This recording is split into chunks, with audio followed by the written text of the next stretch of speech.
going to use this bottle here to represent a three-dimensional object, whether you're in the studio shooting a person or outside shooting anything. We have 3 dimensions usually on our subjects. Brick walls, old barnwood and stuff, that may not count, but for most of what we do have 3 dimensions. So let's take a look at how we would use this meter in the studio. I have the bottle being lit up by a shoot-through umbrella to the camera left, and you can see it's throwing a shadow back here, so we know we have light from one side. Put the dome up on the meter, so we have the dome out. Then I take the meter and I place it in front of the bottle. Sometimes I might set it to the side of the bottle this way, but I find that if I put it right in front of the bottle, I'm going to get a more accurate reading.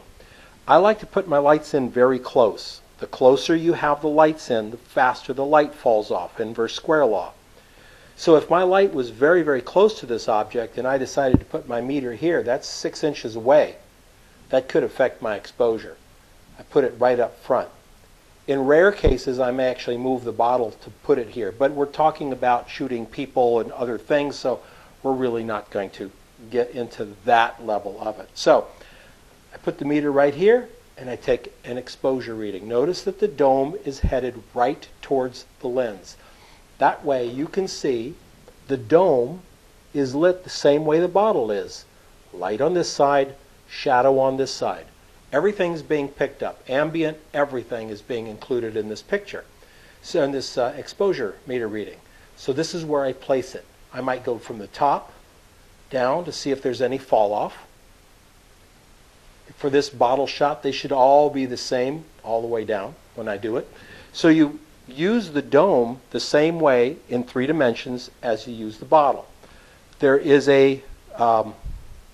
another way of doing it. One of my hero photographers, I agreed with him on almost everything except that. He says put the dome to the light. Now my problem with that is that the dome is now totally lit up. Do you see that? It's absolutely totally lit up. The entire dome is lit up. Over here, only half the dome is lit up, just like only half the bottle is lit up. So it really makes more sense for me to do this. Every time I've done this, I have to overexpose my shot. This is always, for me, about 1/3 of a stop brighter, sometimes a 1/2 a stop brighter, depending on how far away the light is. The farther away it is, the more change I get here. The closer the light, the less change I get here, interestingly enough. But I will find up to a 1/2 stop difference. I just as soon do it this way. This makes more sense to me. This is why it's a dome. If it was not, if we were just going to simply aim it at the light, why not make it flat? If it's flat, it's a whole lot easier to deal with than a dome. So it's made 3-dimensionally. This is how the Minolta folks told me to use theirs. This is how Sekonic says to use theirs. That's what I do. Now, I want to find a ratio. So at that point, the ratio point, I will meter the light. I want to know what the light power is to the shadow power. So if I come on this side, do you see we have a problem? We have a problem because light's still hitting this dome. We can't have light hitting the dome and find out what that shadow area is because the dome itself is going to light up. So with this and most modern meters, this meter, the Sekonic, we can dial this little dome back so it's back behind it. So there's no light on it other than what I want. So I can take a meter reading from this side, and then I can take a meter reading from this side, confident that that dome is not getting any of that light from that side on the dome. And that's so important when you're taking meter readings for ratios. Now, I got a lot of experience using meters back in the day because, well, film was expensive and I shot a lot of 8x10 film, and 8x10 film was really expensive, so I didn't want to blow it. So I'm very, very careful about what I do.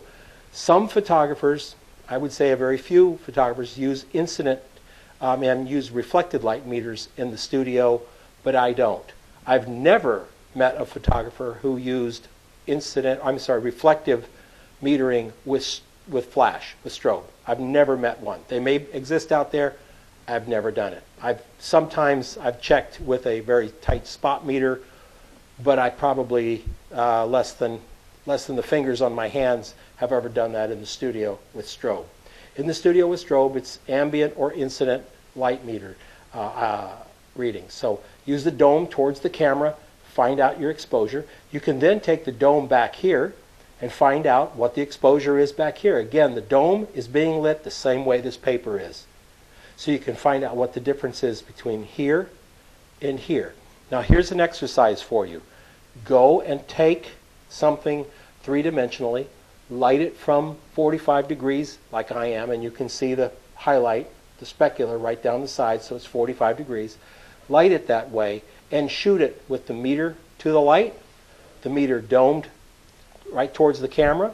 Find out what happens as you move your background farther and farther and farther back. The eye might say, hey, that's all the same light, but you're going to find it does not. It starts getting darker and darker and darker because of the inverse square law. So check it out. Do all the things that I'm asking you to do here, and you'll learn a lot. Make notations, take your meter, and do it. And remember, dialing it down, dialing that dome down so it does not stick up. That's for getting your ratios. Hope that was very informative for you.